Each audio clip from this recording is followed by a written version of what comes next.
আল্লাহ তুমি আমার গুনাহগার উম্মতকে বাঁচাও। বিশ্বনবী পাগলের মতো একবার হাউজে কাউসারে যাবেন, একবার সিরাতে যাবেন, একবার পুলসিরাতের দিকে, একবার হাউজে কাউসারের দিকে পাগলের মতো দৌড়াতে থাকবেন, তার কোনো গুনাহগার উম্মত যাতে জাহান্নামে ঢুকে না যায়। সেদিন কেউ সুপারিশ করতে পারবে না বিশ্বনবী ছাড়া। কিয়ামতের ময়দানে ওই বিভীষিকাময় সময়ে মুসিবতের কালে মানুষগুলো পাগল হয়ে বিশ্বনবীকে খুঁজতে আরম্ভ করবে। সবাই মিলে বিশ্বনবীর কাছে যেয়ে বলবে, ইয়া রাহমাতাল লিল আলামিন, ইয়া খাতামান নবীন, রাহমাতাল লিল আলামিন। দেখেন আমাদের কি অবস্থা, কি কঠিন বিপদে আমরা আছি, দাঁড়াতে পারি না, সূর্যের আলোতে ঘেমে হয়রান। আজকে কেউ সুপারিশ করতে পারবে না।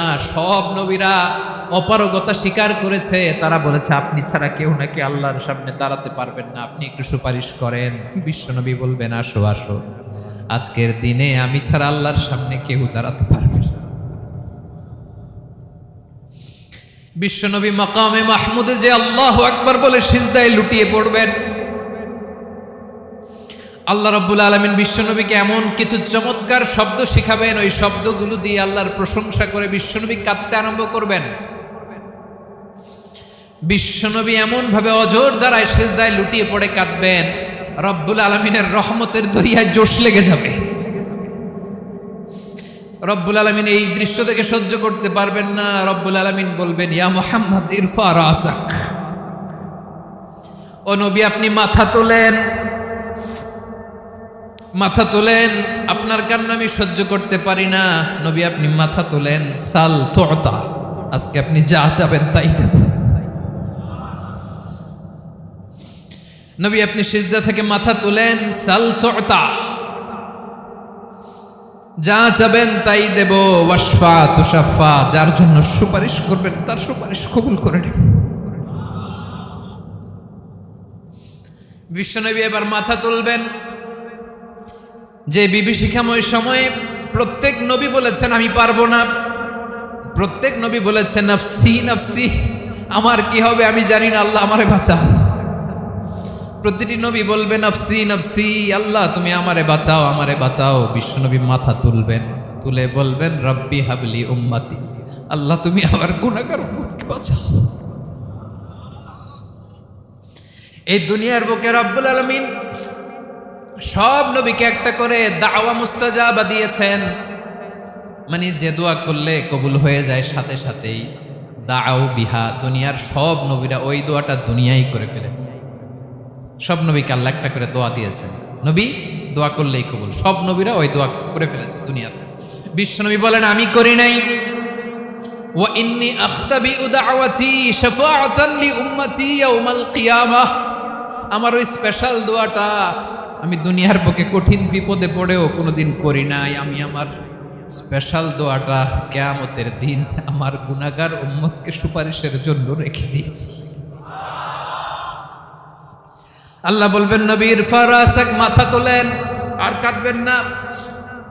বিশ্বনবী মাথা তুলবেন, আল্লাহ বলবেন সাল তুতা, আপনি যা চাবেন তাই দেব। ওয়াশফা তুশাফা, সুপারিশ করেন, সুপারিশ কবুল করব।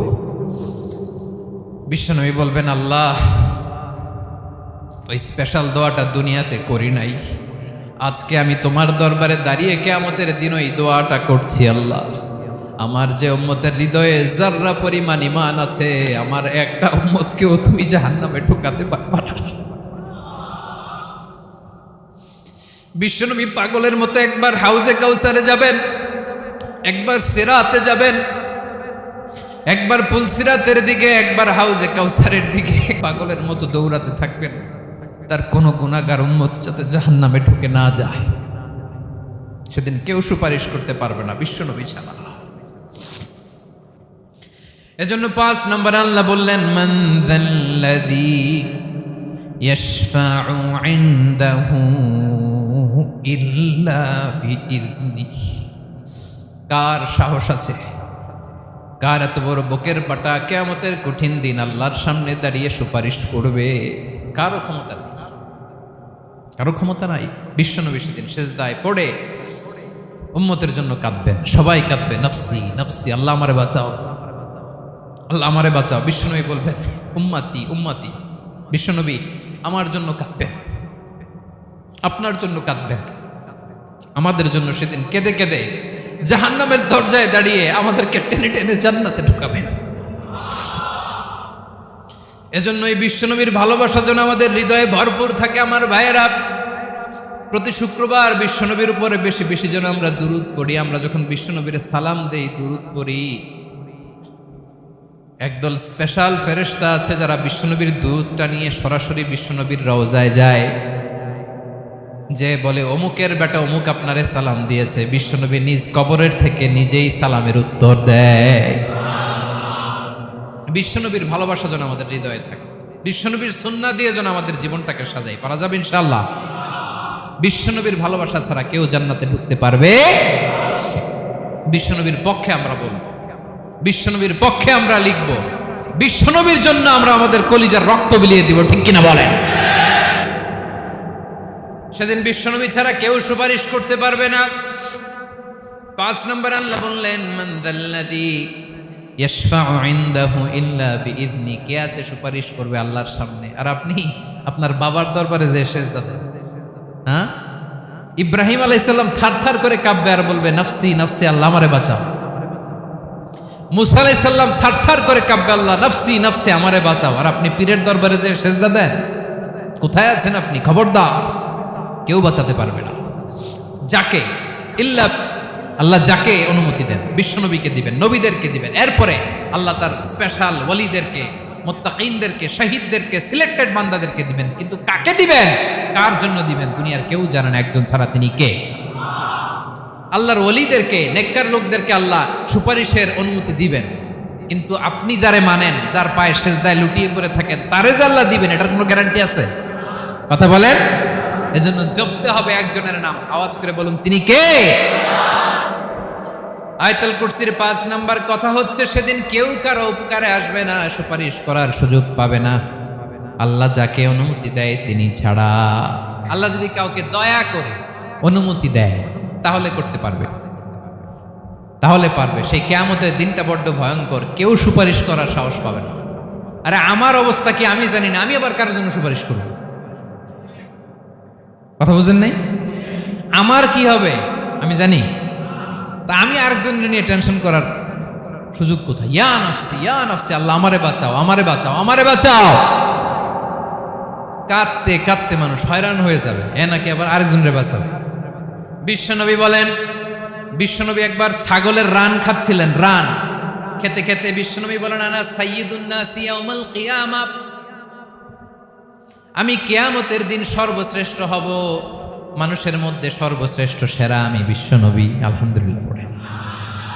বিশ্বনবী বলেন, সেদিনটা বড্ড ভয়ঙ্কর, সেদিন কেউ কারো কোনো উপকারে আসবে না, বন্ধু বন্ধুর কাজে আসবে না, স্ত্রী স্বামীর উপকারে আসবে না, স্বামী স্ত্রীর উপকারে আসবে না, পীর সাহেব মুরিদরে বাঁচাতে পারবে না, মুরিদ পীর সাহেবরে বাঁচাতে পারবে না, নেতা কর্মীর পরিচয় দিবে না, কর্মী নেতার পরিচয় দিবে না, ভাই বোনকে চিনবে না, বোন ভাইকে চিনবে না, বাবা তার সন্তানকে চিনবে না, মেয়েকে দেখে মা দৌড়ে দৌড়ে পালাবে। বড্ড ভয়ঙ্কর দিন। বিশ্বনবী বলবেন, জমিনটা এখনকার মতো থাকবে না, পুরো জমিনটা সমান হয়ে যাবে, ফ্ল্যাট। এখন তো গোল, তখন ফ্ল্যাট।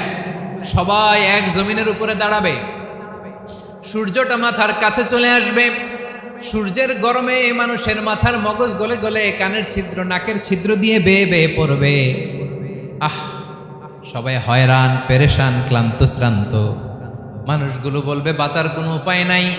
50,000 বছর মানুষ এরকম দৌড়াবে, চিৎকার করবে, কাঁদবে, বাঁচার কোনো উপায় নাই। সবাই বলবে, আহ, আল্লাহ যদি বিচারটা শুরু করতো, যা হবার হবে, আগে বিচার শুরু করুন। বিচারই শুরু হয় না, বিচার শুরু হইতেই 50,000 বছর। আল্লাহ, 50,000 বছর, 5,000, 15,000 না, 50,000 বছর এরকম যাবে। মানুষগুলো কাঁদতে কাঁদতে বলবে, চলো আমরা আদম আলাইহিস সালামের কাছে যাই, যেন আল্লাহর যে সুপারিশ করে, আল্লাহ আপনি বিচার শুরু করেন। কিয়ামতের ময়দানে সবাই মিলে সাইয়েদনা আদম আলাইহিস সালামের কাছে যেয়ে বলবে, ইয়া আবাল বাশার, ইয়া আউয়ালাল আম্বিয়া, ও আদম নবী, আপনি দুনিয়ার বুকে প্রথম নবী। আল্লাহ নিজ হাতে আপনারে 60 হাত লম্বা করে বানিয়েছেন। আপনার সম্মানে ফেরেশতাদেরকে সেজদা দিতে বলেছেন। দুনিয়ার প্রথম নবী, প্রথম মানুষ আপনি। আপনি আল্লাহর যে সুপারিশ করেন যেন আল্লাহ বিচার শুরু করে। আদম আলাইহিস সালাম বলবেন আমি পারবো না, কারণ আল্লাহ আমাকে একটা নিষিদ্ধ গাছের কাছে যেতে নিষেধ করেছিল, আমি ভুল করে এই গাছের ফল খেয়েছি। নাফসি নাফসি, আজকে আমার কি হবে আমি জানি না, আমি বড় লজ্জিত। আমারে যদি আল্লাহ জিজ্ঞেস করে কেন খাইছিলাম, আমার কোনো উত্তর নাই। তোমারে বাঁচামো কেমনে আমি? নবীরা থার থার করে কাঁপবে সেদিন। আদম আলাইহিস সালাম বলবেন আমি পারবো না, মাফ করো আমাকে, আমি পারবো না। ওই যে ভুল করে গন্ধম খেয়ে ফেলেছি, নিষিদ্ধ গাছের ফল খেয়ে ফেলেছে, আমি বড় লজ্জিত, অনুতপ্ত, আমি পারবো না। আজকে আল্লাহ এত রাগান্বিত হয়েছে, আগে কখনো আল্লাহ এত রাগান্বিত হয় নাই, ভবিষ্যতেও আল্লাহ কখনো এত রাগান্বিত হবে না। আমি পারবো না। এক কাজ করো, তোমরা নূহ আলাইহিস সালামের কাছে যাও। কোন নবী? লোকেরা এবার পাগলের মতো দৌড়াতে দৌড়াতে আল্লাহর নবী নূহ আলাইহিস সালামের কাছে যেয়ে বলবে ইয়া নবী আল্লাহ নূহ, আনতা আউয়ালুর রুসুলি ফিল আরদ, আপনি জমিনে প্রথম রাসূল। আদম আলাইহিস সালাম নবী ছিলেন, রাসূল ছিলেন না। এই দুনিয়ার বুকে প্রথম রাসূল ছিলেন আল্লাহর নবী নূহ আলাইহিস সালাম। সবাই বলবে ও নবী আল্লাহ নূহ, রাসূল আল্লাহ নূহ, আল্লাহ আপনাকে আবদান শাকুরা, শুকর গুজার বান্দা বলে কোরআনে বলেছে। কোরআনে নূহ আলাইহিস সালামের নামেও সূরা আছে না নাই? আপনি আল্লাহর প্রিয় বান্দা, প্রিয় রাসূল। দেখেন আমাদের কি দশা, ঘামতে ঘামতে শেষ। জমিনটা তামার জমিন, সূর্যটা মাথার কাছে, কি করবো আর পারি না, ঘামতে ঘামতে আর কত ঘামবো, কত দাঁড়িয়ে থাকবো। আল্লাহরে যে বলেন বিচার যেন শুরু করে। নূহ আলাইহিস সালাম বলবেন আমিও পারবো না, আমিও পারবো না। আমি আমার ছেলের জন্য এক কথা বলে ভুল করে ফেলছি। যখন মহাপ্লাবন হবে আমি বললাম আল্লাহ আমার কলিজার টুকরা সন্তান রে বাঁচান। আল্লাহ বললেন ও নূহ, সে তোমার সন্তান না, কারণ সে ঈমান আনে নাই, সে পাহাড়ের উপর দাঁড়িয়েছে, দেখি কেমনে সে বাঁচে। ওই যে আমি একটা না বুঝে আবদার করেছি, আল্লাহ আমার উপর রেগে গিয়েছিলেন। আজকে আল্লাহ ওই ব্যাপারে যদি আমারে প্রশ্ন করে, আমার কোনো জবাব নাই, আমি পারবো না, মাফ করো। তোমরা সবাই মিলে আল্লাহর খালিল ইব্রাহিম আলাইহিস সালামের কাছে যাও। লোকগুলো পাগলের মতো খুঁজতে আরম্ভ করবে, অযুত লক্ষ নিযুত কোটি মানুষের ভিড়ে আল্লাহর খালিল ইব্রাহিমকে যে বলবে ইয়া খালিলুল্লাহ, ও আল্লাহর খালিল, আল্লাহ আপনাকে বড্ড ভালোবেসেছেন, আপনি কাবা বানিয়েছেন, আল্লাহ আপনাকে বড্ড পছন্দ করেন। দেখেন আমাদের কি অবস্থা। আপনি যে আল্লাহর কাছে সুপারিশ করেন যেন আল্লাহ আজকে বিচার শুরু করে। আল্লাহর নবী ইব্রাহিম বলবেন আমিও পারবো না, আমি আমার জীবদ্দশায় 3টা মিথ্যা বলেছি। কয়টা? আসলে মিথ্যা না, একটু টুইস্ট করে কৌশল করে কথা বলেছিলেন, ওইটাকে হাদিসে মিথ্যা বলা হয়েছে। আমি জীবনে 3টা মিথ্যা বলেছি, জীবন বাঁচানোর তাগিদে কৌশল করে 3টা কথা বলেছি। আজকের এই কঠিন ময়দানে আল্লাহ যদি ওই 3টা কথার ব্যাপারে জিজ্ঞেস করে, লজ্জায় আমি মাথা দেখাতে পারবো না, আমিও পারবো না, আমিও পারবো না। আজকে আল্লাহ এত রেগে আছে, আগে কখনো এত রাগে নাই, পরেও রাখবে না। তোমরা সবাই মিলে বনি ইসরাইলের নবী মূসা আলাইহিস সালামের কাছে যাও।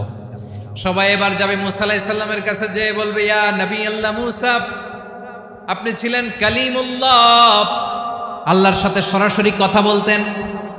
রব্বুল আলামিন আপনাকে তাওরাত কিতাব দিয়েছেন, আপনি যে একটু সুপারিশ করেন। আল্লাহর নবী মূসা বলবেন মাফ করো, আমিও পারবো না, আমি দুনিয়ার বুকে ভুল করে একটা মানুষকে মেরে ফেলেছি। আমি মারছিলাম আদব শিক্ষা দেওয়ার জন্য এক থাপ্পড়, এই থাপ্পড়ে যে ওই লোক মরেই যাবে আমি জানতাম না। আজকে আল্লাহ যদি জিজ্ঞেস করে কেন মারলা, জবাব আছে?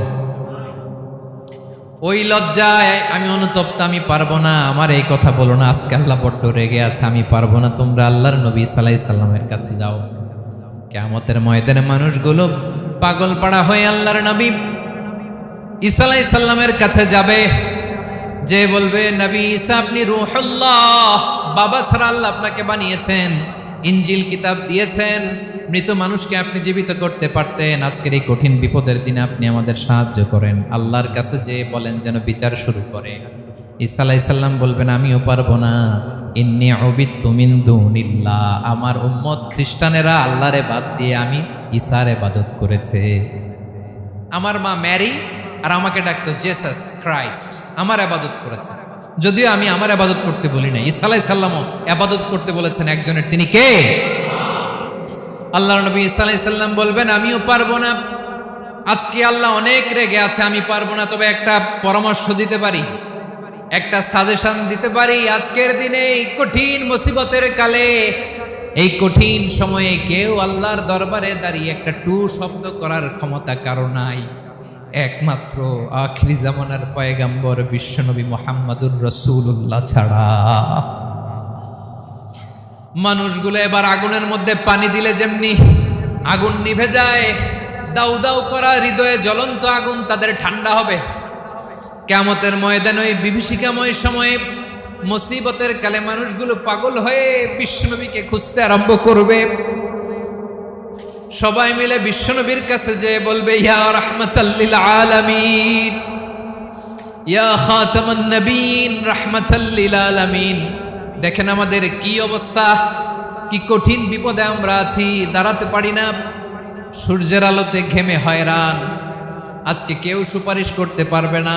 সব নবীরা অপারগতা স্বীকার করেছে, তারা বলেছে আপনি ছাড়া কেউ নাকি আল্লাহর সামনে দাঁড়াতে পারবেন না, আপনি একটু সুপারিশ করেন। বিশ্বনবী বলবেন আসো আসো, আজকের দিনে আমি ছাড়া আল্লাহর সামনে কেউ দাঁড়াতে পারবে না। বিশ্বনবী বলবেন আল্লাহ, ওই স্পেশাল দোয়াটা দুনিয়াতে করি নাই, আজকে আমি তোমার দরবারে দাঁড়িয়ে কিয়ামতের দিন ওই দোয়াটা করছি। আল্লাহ, আমার যে উম্মতের হৃদয়ে যাররা পরিমাণ ঈমান আছে, আমার একটা উম্মতকেও তুমি জাহান্নামে ঢোকাতে পারবা না। বিশ্বনবী পাগলের মতো একবার হাউজে কাউসারে যাবেন, একবার সিরাতে যাবেন, একবার পুলসিরাতের দিকে, একবার হাউজে কাউসারের দিকে পাগলের মতো দৌড়াতে থাকবেন। তার কোনো গুনাহগার উম্মত যাতে জাহান্নামে ঢুকে না যায়। সেদিন কেউ সুপারিশ করতে পারবে না বিশ্বনবী ছাড়া, কারো ক্ষমতা নাই। বিশ্বনবী সেদিন সেজদায় পড়ে উম্মতের জন্য কাঁদবেন, সবাই কাঁদবে নফসি নফসি, আল্লাহ আমারে বাঁচাও, আল্লাহ আমারে বাঁচাও। বিশ্বনবী বলবেন উম্মতি উম্মতি। বিশ্বনবী আমার জন্য কাঁদবেন, আপনার জন্য কাঁদবেন, আমাদের জন্য সেদিন কেঁদে কেঁদে জাহান্নামের দরজায় দাঁড়িয়ে আমাদেরকে টেনে টেনে জান্নাতে ঢুকাবেন। এজন্য এই বিশ্বনবীর ভালোবাসা যেন আমাদের হৃদয়ে ভরপুর থাকে। আমার ভাইয়েরা, প্রতি শুক্রবার বিশ্বনবীর উপরে বেশি বেশি যেন আমরা দুরূদ পড়ি। আমরা যখন বিশ্বনবীর সালাম দেই, দুরূদ পড়ি, একদল স্পেশাল ফেরেশতা আছে যারা বিশ্বনবীর দুরূদটা নিয়ে সরাসরি বিশ্বনবীর রওজায় যায়, যে বলে অমুকের বেটা অমুক আপনারে সালাম দিয়েছে। বিশ্বনবী নিজ কবরের থেকে নিজেই সালামের উত্তর দেয়। বিশ্বনবীর ভালোবাসা যেন আমাদের হৃদয়ে থাকে, বিশ্বনবীর সুন্নাহ দিয়ে যেন আমাদের জীবনটাকে সাজাই। পারা যাবে ইনশাআল্লাহ।